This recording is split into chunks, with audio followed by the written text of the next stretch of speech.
There was confusion yesterday in the investigation into the bombing, with various news outlets reporting an arrest had been made before the Boston Police Department said no. Meanwhile, President Obama will attend a prayer service today in Boston.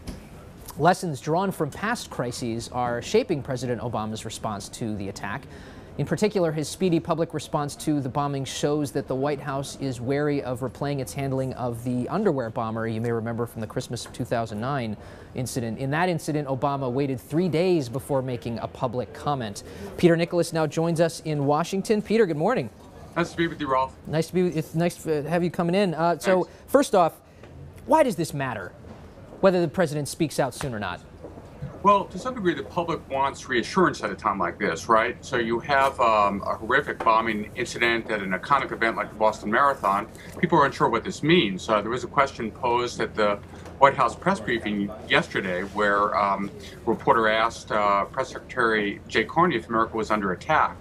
So the president has to provide some reassurance. The president has a bit of a ministerial role on occasions like this. He's the commander-in-chief in addition to being commander-in-chief.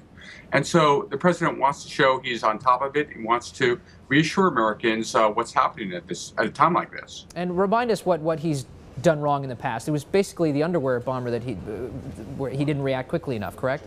Yeah, that was a seminal event for the White House. That was Christmas Day, 2009. The president was vacationing with his family in Hawaii. A Nigerian man attempted to blow up a bomb on a Detroit-bound plane with 279 passengers.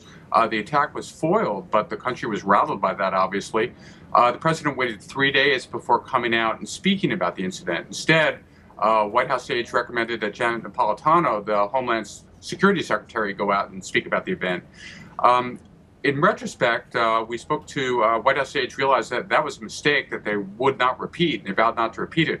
We spoke to David Axelrod, who is a former top senior advisor to President Obama, who acknowledged that that was not the way to handle it. And the president has been much more quick to respond since. So we've seen that in the Boston Marathon case, where within 24 hours of the attack, the president had addressed the country twice. Okay. By the way, he's also had, it seems, again, some difficulty describing the attacks. He didn't want to call this a terrorist attack, but then he did. That's right. The White House is worried about was worried at the time about escalating it, having the word terrorism come out of the president's mouth just right then and there. The word terrorism for many Americans conjures images of 9/11, of the Twin Towers falling. So the White House is careful about how that word is used. But and the information was still coming in. They didn't have all the facts at their command.